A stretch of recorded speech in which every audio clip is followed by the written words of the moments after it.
अस्सलाम वालेकुम, this is doctor Moeed Peerzada. गुज़श्ता 24 घंटे की 3 या 4 इंपॉर्टेंट डेवलपमेंट्स हैं जिस पे मैं आपको अपडेट करना चाहता हूँ।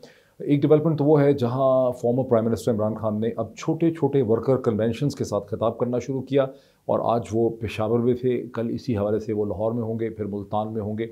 और ये किस किस्म की हिकमत अमली है, मैं थोड़ा सा आपको एक्सप्लेन करूँगा, कुछ इस पर अपनी सजेशंस भी दूँगा, कुछ मेरे इस पर तहफ़्फ़ुज़ात भी हैं। दूसरी इंपॉर्टेंट डेवलपमेंट वो है जहां हम देख रहे हैं कि इलेक्शन कमीशन ऑफ पाकिस्तान ने अब एक नया बॉम्बशेल छोड़ दिया है और ये कह दिया है कि पाकिस्तान में तो आम इंतखाबात मई 2023 से पहले हो ही नहीं सकते। ये मामला है क्या? इलेक्शन कमीशन ऑफ पाकिस्तान किस किस्म की सियासत कर रहा है, इसके नतायज क्या निकलेंगे, वो भी मैं आपको इसको एक्सप्लेन करता हूँ। तीसरी वो डेवलपमेंट है जहाँ हमें पता चल रहा है कि शरीफ जरदारी हुकूमत ने सीपेक अथॉरिटी को ख़त्म करने का फ़ैसला कर लिया है और मुसलसल इसके हवाले से ख़बरें आ रही हैं और एक बड़ी अजीबोगरीब किस्म की सूरत हाल यहाँ पे पैदा हो रही है। लेकिन इन तीनों डेवलपमेंट्स का जिक्र करने से पहले और इमरान खान साहब पे आने से पहले मैं एक बार फिर वहाँ आना चाहता हूँ जहाँ कराची में आज दोपहर को कराची यूनिवर्सिटी में कन्फ्यूशियस इंस्टीट्यूट के बाहर एक खुदकुश सुसाइड हमला किया, एक बलूच खातून एक स्टूडेंट ने किया, जिनकी अब कंप्लीट आइडेंटिफिकेशन हो चुकी है। उन खातून की तस्वीरें जो हैं हमारे सामने आ चुकी हैं, उनकी शनाख्त हो चुकी है, उनका पूरा पता चल चुका है कि उनका बैकग्राउंड क्या है। और इस पे अफसोस की बात यह है कि बाज़ पाकिस्तान के नाम नहाद लिबरल तबके ऐसे भी हैं जो इस खातून की सुसाइड बॉम्बिंग को एक हीरोइक एक्ट के तौर पर प्रेजेंट कर रहे हैं। मैंने अपने पिछले वीलॉग में आप और वही साथ यानी डिस्टिंग्विश कर रहे हैं कि ये चूँकि सेक्युलर थी, चूँकि ये नेशनलिस्ट थी, चूँकि ये एथनिक थी, चूँकि ये बलोच नेशनलिज्म के साथ खड़ी थी, इसलिए ये तो शायद कोई बहुत बहादुर हैं। और जो इस्लामिस्ट अल्लाह अकबर का नाम लेकर इससे पहले यही मज़मूम हरकतें करते रहे हैं अल्लाह के नाम पे, इस्लाम के नाम पे, मज़हब के नाम पे, वो तो बहुत काबिल मज़म्मत हैं, वो तो बहुत ख़तरनाक है। मेरा इस्तदलाल ये है और आप सबका ये इस्तदलाल होना चाहिए कि जो भी इस किस्म की खुदकश हमला करता है, सुसाइड बॉम्बिंग करता है, वो इस्लामिस्ट हो या नॉन इस्लामिस्ट हो, वो दोनों सूरतों में एक बहुत ही बहीमाना एक्ट है, ये बहुत एक ज़ालिमाना एक्ट है, ये इंसानियत की डिग्रेडेशन है। और जैसे कि मैंने अपने पिछले वीलॉग में आपको कहा था, इस्लामिज़म के साथ सुसाइड बॉम्बिंग का ताल्लुक़ नहीं है। ये तो 9/11 के बाद दुनिया के जहनों में बात बिठाई गई। दूसरी जंग अज़ीम में कामाकाजी फ़्लाइट्स जो थी, सबसे ज़्यादा अगर सुसाइड बॉम्बिंग का इस्तेमाल किया तो जापानीज़ ने किया और वो उनके सुसाइड जहाज़ होते थे जो आके अमरीकी जहाज़ों पे, बरतानवी जहाज़ों के ऊपर अपने आप को उसकी चिमनी के अंदर गिरा दिया करते थे। और इस तरह से एच.जी. वेल्स गालिबन बहुत बड़ा एक जहाज़ था जिसको इस तरह से तबाह किया गया था। फिर हमने देखा कि 1990s की, 80s और 90s की जो श्रीलंका की सिविल वॉर है, वहाँ पर किस तरह से हिंदू और बुद्धिस्ट सुसाइड बॉम्बर थे जिन्होंने तूफ़ान मचाया हुआ था। और उसकी गालिबन अब तक तो शायद अगर आप एदाद व शुमार देखें तो बहुत बड़ा उनका भी एक फ़िक्र था। तो बहरहाल सिचुएशन इस किस्म की है। उसके अलावा एक वीडियो भी इस वक्त मसलसल ट्विटर पे देख रहे हैं जिसकी ऑडियो मैं म्यूट कर रहा हूँ, मैं ऑडियो नहीं उसकी सुना रहा बिकॉज अफवाज पाकिस्तान के ख़िलाफ़ और चीन के ख़िलाफ़ उसमें बहुत ज़्यादा बकवास की गई है, जिसमें ये साहिब जो अपने आप को मजीद ब्रिगेड कह रहे हैं, जिसका गालिबन ताल्लुक़ बलूचिस्तान नेशनल आर्मी BNA के साथ है, वो ये कह रहे हैं कि ये बलोचों की सरज़मीन है और यहाँ से हम पाकिस्तान की फ़ौज को और यहाँ से हम जो है चीनी इम्पीरियलिस्ट जो हैं उनको बाहर निकाल देंगे। जो बात हमारे समझने की है कि किस तरह से, और जब वो ये कहते हैं कि चीन को पाकिस्तान को यहाँ से निकाल देंगे तो आप आसानी से समझ सकते हैं कि उनके पीछे कौन बोल रहा है। ठीक है, उस पीछे से आवाज़ किसकी आ रही है। ज़ाहिर है ये आवाज़ खाली बलूचिस्तान की छोटी आबादी है जो इस हद तक डिस्टर्ब है, क्योंकि बलूचिस्तान में पॉलिटिकल डिस्टर्बेंस है, वहाँ इंस्टेबिलिटी है, वहाँ पे बेचैनी है। लेकिन ये जो एक ख़ास तबका है, ये एक एक्सटर्नली फंडेड तबका है। और मेरा जो सवाल जो मैंने पिछले वीलॉग में भी उठाया था पाकिस्तान के रियासती इदारों से, मैं फिर एक बार रखता हूँ कि पाकिस्तान की सबसे बड़ी जो नेशनल पार्टी है, जो इस वक्त वफाक की ज़मानत है, जो 3 सूबों में खड़ी है, उसके ऊपर एक फजूल किस्म का, जिसका ना सर है पैर है, वो फंडिंग केस चलाया जा रहा है, फॉरेन फंडिंग केस चलाया जा रहा है, ये कह के कि ये फॉरेन फंडिंग जो है ये नेशनल सिक्योरिटी के लिए ख़तरा है। और जो एक्चुअल फॉरेन फंडिंग हो रही है दहशत गर्दों को, सेक्टेरियन ग्रुप्स को, ये बलोच इंसर्जेंट्स को, ये दहशत गर्दों को जो बम फाड़ रहे हैं, उस फॉरेन फंडिंग की बात कोई पाकिस्तान की सियासी जमात भी नहीं करती और ना ही पाकिस्तान के इदारे जो हैं उसके ऊपर सही तरह से हाथ डाल सकें। बलूचिस्तान का मसला बहरहाल हमारा मसला है। मेरी कोशिश होगी कि जो बलूचिस्तान की पॉलिटिक्स के लोग हैं, जो वहाँ के सियासतदान हैं, वहाँ के सिविल सर्वेंट हैं, वहाँ की पॉलिटिकल एलीट है और जो लोग उसके एक्सपर्ट समझे जाते हैं, वो ऑफिसर्स जिन्होंने वहाँ सर्व किए, उनसे मैं मालूमात लेके, नोट्स लेके, डिस्कशंस करके, समझ के मैं कई इस पर एक सीरीज़ ऑफ वीडियोज़ करूँगा कि बलूचिस्तान के अंदर हमारा जो चैलेंज, जो क्राइसिस है और जिसमें एक फॉरेन मेडलिंग है, उसे हल करने के वे फॉरवर्ड जो है हमारे लिए मुमकिन तौर पर क्या हो सकती है, और अल्टीमेटली वो एक पॉलिटिकल रिकॉन्सिलिएशन हो सकती है। पॉलिटिकल रिकॉन्सिलिएशन के अलावा कोई हल नहीं है इस किस्म के चैलेंज का जो हमें बलूचिस्तान में दरपेश है। Now coming back to Imran Khan. देखिए, इमरान खान साहब आज पेशावर पहुँचे, जहाँ उन्होंने 2 वर्कर कन्वेंशन से खिताब किया। अब हमें पता चल रहा है कि इसके बाद वो लाहौर पहुँचेंगे आज के दिन में, और फिर वो मुल्तान भी जाएंगे। ये एक नई हिकमत अमली स्ट्रैटेजी है जिसमें फॉर्मर प्राइम मिनिस्टर ये समझते हैं कि वो तहरीक इंसाफ के जो डेडिकेटेड वर्कर्स हैं उन तक जाएंगे, उन्हें जाके बताएंगे, उन्हें मेंटली तौर पर प्रिपेयर करेंगे। वो एक्सपेक्ट करते हैं कि उनकी सेकेंडरी लीडरशिप भी यही करेगी, और करिया करिया, गांव-गांव, देहात-देहात, कस्बा-कस्बा वो जाएंगे, लोगों को मेंटली प्रिपेयर करेंगे उस कॉल के लिए जो कि वो चंद हफ्तों में देना चाहते हैं। वो समझते हैं कि अगर एक अर्ली इलेक्शन के हवाले से कोई डेट नहीं मुतय्यन की जाती, रिलीफ नहीं आती है, तो फिर वो इस्लामाबाद आएंगे, तमाम डायरेक्शन से आएंगे, खैबर पख्तूनख्वा से, पंजाब से, आज़ाद कश्मीर की साइड से, टैक्सला की साइड से, और फिर वो यहाँ पे आके एक धरना देंगे, यहाँ बैठ जाएंगे। वो यहाँ से उसी वक्त उठेंगे जब उन्हें एक इलेक्शन की गारंटी या डेट जो है वो अनाउंस हो जाएगी। ये उनकी एक स्ट्रैटेजी है। मुझे इस पर कुछ तहफ़्फ़ुज़ात ये हैं कि अब फॉर्मर प्राइम मिनिस्टर के पास वो सिक्योरिटी नहीं है जो इस प्राइम मिनिस्टर ऑफ पाकिस्तान के पास थी। पाकिस्तान इंतहाई गैर महफूज मुल्क है, जिस तरह से हमने कन्फ्यूशियस इंस्टीट्यूट की वाक़े से आज देखा। यहाँ पर कराने वाले कोई और होते हैं, मास्टरमाइंड कोई और होते हैं। वो खातून जिसने अपने आप को ब्लो अप कर लिया, उसे तो इंडोक्ट्रिनेट किया गया था, उसके तो जहन में ये चीज़ डाली गई थी। यहाँ पर इस्लामिस्ट ग्रुप, सेक्टेरियन ग्रुप्स, तमाम चीज़ों को यहाँ पर इस्तेमाल किया जाता है। तो इमरान खान साहब की इतनी ज़्यादा जो विजिबिलिटी है छोटे छोटे क्राउड्स में, ये मुझे लगता है कि गैर महफूज है, इनसिक्योर है। और अगर उन्होंने ऐसा करना ही है तो फिर ये बहुत ज़रूरी है कि उनके स्केड्यूल्स जो हैं, उनकी जो मूवमेंट है, उनका जो टाइम ऑफ अराइवल है, वो कहाँ है, वेन्यू है, वो पब्लिकली नोन नहीं होना चाहिए। लेकिन इससे बेहतर स्ट्रैटेजी ये है कि वैसे भी ये एक एग्जॉस्टिव स्ट्रैटेजी है। पाकिस्तान बहुत बड़ा मुल्क है, 3 सूबों में और बल्कि 4 सूबों में तहरीक इंसाफ की प्रेजेंस तो है, उसका पॉलिटिकल चैलेंज भी है। तो इमरान खान साहब को सैकड़ों जगहों पे तो वो नहीं जा सकते। ये इससे बहुत ज़्यादा बेहतर स्ट्रैटेजी होगी कि वो मुख्तलिफ़ जगहों पे मुख्तलिफ़ कम्युनिटीज़ को अप्रोच करें वीडियो स्क्रीन्स के ज़रिए। और वो जो मुख्तलिफ़ कम्युनिटीज़ हैं, मतलब फॉर इंस्टेंस साउथ पंजाब जो है, उसमें बहुत बड़ी किसानों की कम्युनिटी एग्जिस्ट करती है। वहाँ पे कई शहरों के अंदर जो है इजमा किए जा सकते हैं, टेलीविज़न, बड़ी बड़ी वीडियो स्क्रीन रखी जा सकती हैं। इमरान खान साहब किसी एक जगह से या इस्लामाबाद से या बनीगाला से उनसे एक 2 वे कम्युनिकेशन और खिताब जो है वो उस वीडियो स्क्रीन के ज़रिए कर सकते हैं। इसी तरह लेबर यूनियंस हैं, ट्रेड यूनियंस हैं। इस वक्त पाकिस्तान में सैकड़ों एसोसिएशंस हैं, कहीं नर्सों की, कहीं अतालीक्स की, कहीं टीचर्स की, कहीं लेक्चरर्स की, कहीं डॉक्टर्स की, कहीं बिल्डर्स की, कहीं बिज़नेस कम्युनिटीज़ की, एक्सपोर्टर्स की, गारमेंट एक्सपोर्टर्स की, स्टील वर्कर्स की। उन सब एसोसिएशन तक इमरान खान और उनकी पार्टी पहुंच सकते हैं। कहीं फ़ेस टू फेस जो सेकेंडरी लीडरशिप है, जिसकी ज़िंदगी को इतना ख़तरा नहीं है, वो तो फ़ेस टू फेस भी जा सकती है। इमरान खान को जो है मॉडर्न टेक्नोलॉजी पे जो है उसका सहारा उनको लेना चाहिए, इन कम्युनिटीज़ को मोबिलाइज़ करने के लिए, उनको अपना पॉइंट ऑफ व्यू समझाने के लिए। एक और चीज़ जो मुझे समझ आती है, जो मेरी नाक़िस राय है, 2 पेंस ओपिनियन, कि खान साहब हर जगह पे इन फोकस कम्युनिटीज़ के अंदर सिर्फ डोनाल्ड लूक के ख़त को ही नहीं दोहरा सकते, बिकॉज़ लोगों के और भी मसाइल हैं और इस नैरेटिव को अब इससे आगे चलना है। पाकिस्तान में बैरूनी मुदाखलत हुई, पाकिस्तान में प्रेशर डाला गया इमरान खान की इलेक्टेड हुकूमत को तब्दील करने के लिए। पाकिस्तान के अंदर भी वो प्लेयर्स हैं, पाकिस्तान के बाहर भी ये प्लेयर्स हैं। इस चीज़ को पाकिस्तान के सिस्टम ने, पाकिस्तान के स्टेक होल्डर्स ने, पाकिस्तान के मीडिया ने, यहाँ की पब्लिक ओपिनियन ने इस चीज़ को एब्जॉर्ब कर लिया है। अब आपको अगर मुस्तकबिल की तरफ चलना है तो फिर पाकिस्तान के मसाइल की बात करनी है, और जब आप इन मुख्तलिफ़ कम्युनिटीज़ को इंगेज करना है तो इन तमाम कम्युनिटीज़ के मसाइल डिफरेंट हैं।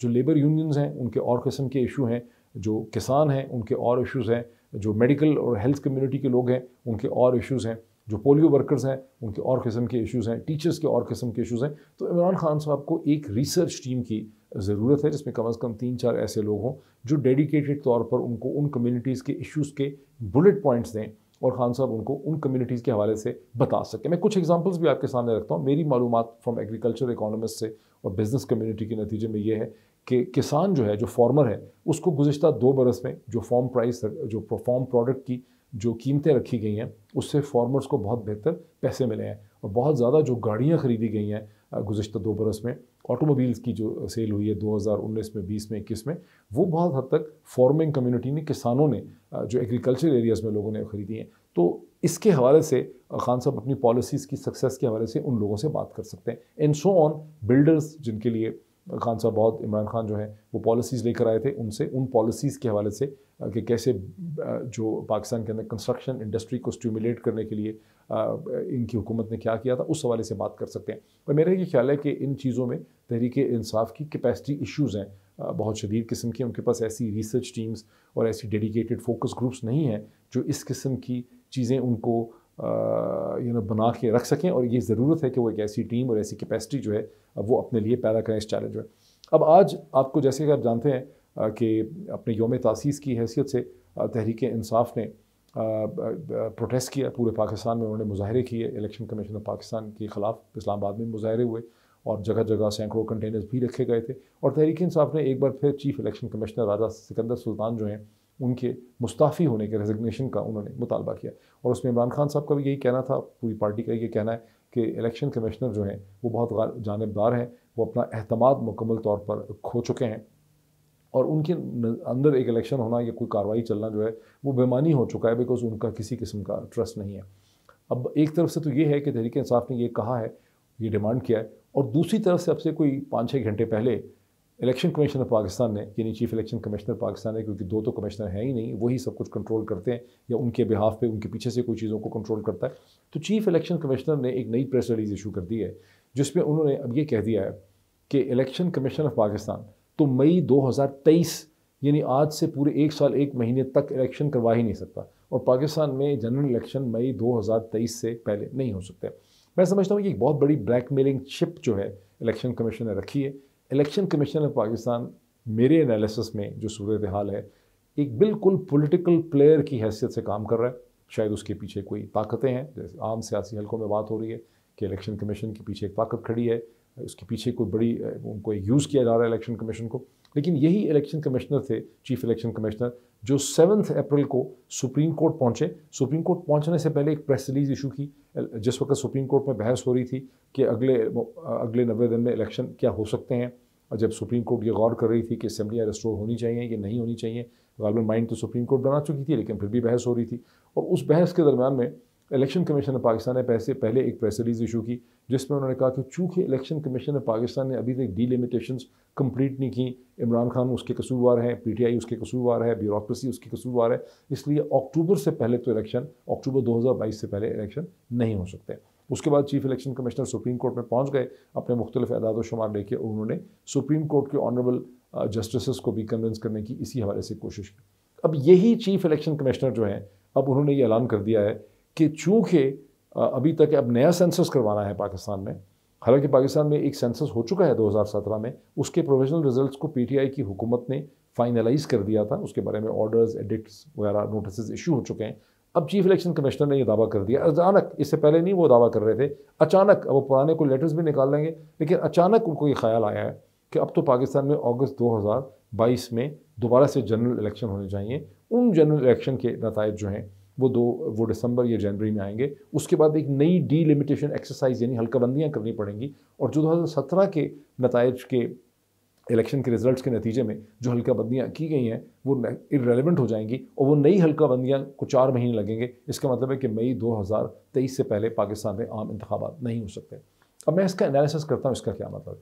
देखिए, इसका मतलब ये है कि इलेक्शन कमीशन ऑफ पाकिस्तान और चीफ इलेक्शन कमिश्नर जो हैं अपनी तमाम तर क्रेडिबिलिटी, अपनी तमाम हैसियत खो चुके हैं। अब वो पाकिस्तान की इस इंतहाई पोलराइज पॉलिटिक्स में महज एक सियासी लीडर की हैसियत से, एक पॉलिटिकल प्लेयर और की हैसियत से नज़र आ रहे हैं। वो फैसले कर रहे हैं, वो चीज़ें कह रहे हैं जो किसी एक साइड की ज़रूरत को पूरा करते हैं। हमें क्लियरली नज़र आ रहा है कि शरीफ जरदारी जो रजीम है वो इलेक्शन से दौड़ रहा है, वो इलेक्शन से डर रहा है। उन्होंने कोशिश की है कि पंजाब के लोकल गवर्नमेंट इलेक्शन भी ना हो सकें। अब आप देख रहे हैं कि मसलसल पीपल्स पार्टी, PMLN के लीडरान ये कह रहे हैं कि हमें अपनी टर्म मुकम्मल करनी है। पहले वो ये कह रहे थे कि इलेक्शन जो है वो तो बजट से भी पहले हमें इंटरम सेटअप बनाना चाहिए, ये बजट के फ़ौरन बाद बनाना चाहिए। लेकिन अब इंक्रीजिंगली, जैसे लतीफ़ खोसा साहब मेरे प्रोग्राम में थे, former governor Punjab, constitutional expert हैं, पाकिस्तान पीपल्स पार्टी के बड़े सीनियर लीडर हैं, तो उनका ये कहना था कि जी इलेक्शन जो है वो तो हमें तो नया सेंसस करवाना पड़ेगा।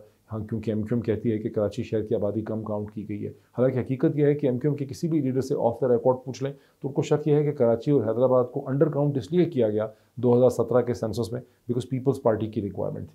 अगर कराची और हैदराबाद का सही सेंसस हो जाएगा और वो नहीं होने दिया जाएगा, जो लोग कह रहे हैं कि हम करवाना चाहते हैं, कभी नहीं होने देंगे, क्योंकि अगर वो होगा तो फिर कराची की जो सही आबादी काउंट होगी, कराची हैदराबाद की अर्बन की, तो फिर सिंध अर्बन की आबादी जो है वो सिंध रूरल से बढ़ जाएगी। और पाकिस्तान पीपल्स पार्टी अपनी तमाम पॉलिटिकल पावर डिराइव करती है अंदरून सिंध से, जहाँ की सीटें ज़्यादा हैं, और कराची की नेशनल असम्बली के अंदर गालबन 20 के करीब सीटें हैं, 21 या 22 सीटें हैं। और तो फिर अगर डीलिमिटेशन होगी तो कराची और हैदराबाद की सीटें अंदरून सिंध की सीटों से बढ़ जाएंगी। कहाँ ये तस्लीम करेंगे जरदारी साहब और पीपल्स पार्टी? तो ये भी एक बहाना है। मैं आपको समझा ये रहा हूँ कि ये मुख्तलिफ बहाने और हीले दिए जा रहे हैं, जिसमें इस वक्त इलेक्शन कमीशन ऑफ पाकिस्तान इस सियासत के अंदर बुरी तरह से इन्वॉल्व हो गया है, which lends further credence to the demand of Imran Khan कि chief election commissioner Raja Sultan Sikandar को रिज़ाइन कर देना चाहिए। वैसे भी पाकिस्तान की पूरी जितनी तारीख गुजरी है इलेक्शन की, उसमें कोई चीफ इलेक्शन कमिश्नर ऐसा नहीं गुजरा जिसकी शख्सियत इतनी कंट्रोवर्शियल, इतनी मुतनाज़ा हो, और जिसको दिन रात टेलीविज़न चैनल, अखबारात, ब्लॉगोस्फीयर, ट्विटर पे उसको डिस्कस किया जा रहा हो। वो बहुत मुतनाज़े हो चुके हैं। ये उनको खुद सोचना चाहिए। अगर वो खुद नहीं समझ पा रहे तो उनके रुफ़क़ा कार को, जो उनके पुराने सिविल सर्वेंट फ्रेंड्स हैं, उनको, उनके घर वालों को उनको समझाना चाहिए कि बहुत हो गई है, आप बहुत कंट्रोवर्शियल हो चुके हैं, आपके नीचे होने वाला इलेक्शन जो है उसमें किसी किस्म का एतमाद नहीं होगा। और सबसे बड़ी बात है, जब उस मुल्क की सबसे बड़ी सियासी जमात जो 3 सूबों में प्रेजेंट है, कोई आर्गूमेंट आपका बेसूद है। जब सबसे बड़ी सियासी जमात कह रही है कि भाई हम इस चीफ इलेक्शन कमिश्नर पे ट्रस्ट नहीं करते, तो फिर इस चीफ इलेक्शन कमिश्नर की क्या यूटिलिटी रहती है? वो कि ये जो इलेक्शन है पाकिस्तान का, ये चीफ इलेक्शन कमिश्नर के ओहदे के साथ तो इसका ताल्लुक नहीं है। ये उनकी ईगो के लिए थोड़ा होना है, ये तो पाकिस्तान के सियासी मुस्तकबिल के लिए है। It is about the people of Pakistan, it is not about the chief election commissioner कि वो बैठे हुए हैं कि मैं फ़लाँ कानून, फ़लाँ सेक्शन और आइन की फ़लाँ शिक के तहत आया था तो मैं यहाँ से नहीं जा सकता। भाई आप घर जाएँ प्लीज़। आपकी जो यूटिलिटी है वो आप इतनी बुरी तरह से इसमें इन्वॉल्व हो चुके हैं कि अब आप सर्व नहीं कर सकते हैं। तो ये बहुत अच्छा होगा कि वो जल्द से जल्द अपना माइंड बनाएं और ख़ुद रेजिग्नेशन का फ़ैसला कर दें, बिकॉज़ वो ट्रस्ट पैदा नहीं कर सकते जो इस कौम को हील करने के लिए, यूनाइट करने के लिए चाहिए। तो ये तो हो गई इस हवाले से जो सूरत हाल आपने देखी पाकिस्तान की। मोहतरमा मरीम नवाज़ साहिबा जो हैं, उन्होंने एक कॉर्नर मीटिंग की जिसमें उन्होंने इमरान खान साहब को बहुत लताड़ा, बड़ी सख्त, बड़ी गुस्से में उन्होंने की। बहुत अच्छा वो बोलती हैं, इससे कोई शक नहीं है इसमें, लेकिन बहुत गुस्से में उन्होंने अपनी तकरीर की। छोटी सी मीटिंग थी हालांकि, और वो उसको टेलीविज़न चैनल्स बिल्कुल कैमरे को पैन नहीं कर रहे थे, लेंस को खोल नहीं रहे थे, कोई ड्रोन नहीं था। अगर कोई ड्रोन होता तो आपको लगता कि शायद वहाँ 1000, 1500, 2000, 2500 लोग थे, ज़्यादा लोग नहीं थे। लेकिन बड़ी चार्ज उन्होंने तकरीर की और उसमें बड़ा म्यूज़िक यूज़ किया गया, पंजाबी के तराने, गीत वगैरह इस्तेमाल किए गए, और उन्होंने कहा कि इमरान खान जो है ये बुज़दिल आदमी है, ढूंढता है। और इसको पहले ही कहा था कि तुम मेरे, यानी नवाज़ शरीफ साहब की तरफ इशारा करके कहा था, पहले ही इसको बताया था कि तुम जाओ क्रिकेट खेलो। और अब देखो नवाज़ ने, यानी उनका इशारा ये था, वर्ड्स उनके एग्जैक्ट ये नहीं थे, कि किस तरह से सियासत खेली है कि इसको पानी नहीं मिल रहा है, इसको पनाह नहीं मिल रही, इसको जगह नहीं मिल रही। तो बहुत गुस्से में थे। लेकिन उस गुस्से की जो एक बहुत बड़ी वजह हमें समझ आती है वो ये है कि गुज़िश्ता 3-4 दिन में 3 जो लाहौर हाई कोर्ट के बेंचेस हैं वो डिज़ोल्व हो गए हैं, कैंसिल हो गए हैं, और 3 मुख्तलिफ जज साहिबान ने, और गुज़िश्ता 24 घंटे में 2 जज साहिबान ने रिक्यूज़ किया है, एक्सक्यूज़ किया है और बेंचेस से अपने आप को अलग कर लिया है, क्योंकि मरीम नवाज़ साहिबा ने एप्लीकेशन दी हुई है कि उनका पासपोर्ट उनको वापस किया जाए, ताकि वो प्राइम मिनिस्टर शहबाज शरीफ साहब के साथ जो 74 या 80 लोग जा रहे हैं उम्रा करने के लिए, उसमें वो भी जा सकें। वो पासपोर्ट उनको अभी तक नहीं मिला है। और एक ऐसी सूरत हाल है जहाँ कोई जज साहब जो हैं इसकी ज़िम्मेदारी लेने को तैयार नहीं है। एक वकील साहब से मैंने पूछा कि जज साहब की रिक्यूज़ करने की क्या वजूहात होते हैं। उन्होंने कहा जज उस वक्त रिक्यूज़ करते हैं जब वो समझते हैं कि एक केस में कॉन्फ्लिक्ट ऑफ इंटरेस्ट है। यह अमूमन उस वक्त होता है कि जब जज के सामने कोई ऐसा मौकल और क्लाइंट आ जाता है जो पहले जिसने उसको हायर किया था एज अ लॉयर, जब जज लॉयर थे तो वहाँ पे कॉन्फ्लिक्ट ऑफ इंटरेस्ट होता है, या कोई ऐसा मुकदमा और ऐसा केस आता है जिसमें जज पहले ही अपना माइंड एक्सरसाइज कर चुका होता है, या फिर ऐसी सूरत हाल होती है जहाँ जज को कहीं से दबाव आ रहा होता है, किसी क्लाइंट की तरफ से, किसी साइड से दबाव आ रहा होता है कि आप मखसूस किस्म का फ़ैसला करें, और जिस जज पे दबाव आता है वो ये समझता है कि मुझे इस केस में नहीं बैठना चाहिए, बिकॉज जो फ़ैसला मुझसे करवाने की कोशिश की जा रही है मेरा ज़मीर गवारा नहीं करता कि मैं इस किस्म का फ़ैसला करूँ। तो एक बहुत ही गैर मामूली सूरत हाल पैदा हो गई है जहाँ 3 बेंचेस टूट चुके हैं गुज़िश्ता चंद दिनों में, और ये वो सूरत हाल है जो इस मौजूदा जो हुकूमत है, शरीफ ज़रदारी हुकूमत है, इसकी जो पोटेंशियल वुल्नरेबिलिटी और वीकनेस और फ्रेजिलिटी है उसे एक्सपोज करती है। यहाँ पे तज़ाद इतना बढ़ता चला जा रहा है कि वो लोग जो बातें कर रहे हैं मई 2023 की, जो बातें कह रहे हैं कि इलेक्शन तो हो ही नहीं सकते अगले साल से पहले, मेरा ख्याल है कि जब सेनर सेंस और सैनिटी प्रिवेल करेगी तो वो ये रियलाइज़ करेंगे कि पाकिस्तान के मसाइल का, जिस किस्म के चैलेंजेस खड़े हो रहे हैं, इसका इस वक्त एक ही हल है कि जल्द अज जल्द इंतखाबात कराए जाएँ, शरीफ ज़रदारी हुकूमत बजट पेश करे, बजट पेश करने के फ़ौरन बाद असम्बलियाँ तोड़ी जाएँ, सितंबर के आखिर में और अक्टूबर में इलेक्शन कराए जाएँ, चीफ इलेक्शन कमिश्नर को कन्विंस किया जाए कि सर आप घर जाएँ, आप पे किसी को ट्रस्ट नहीं है, नया चीफ इलेक्शन कमिश्नर यहाँ पे होना चाहिए। आज इतना ही, फिर आपसे मुलाकात होती है। Thank you so much.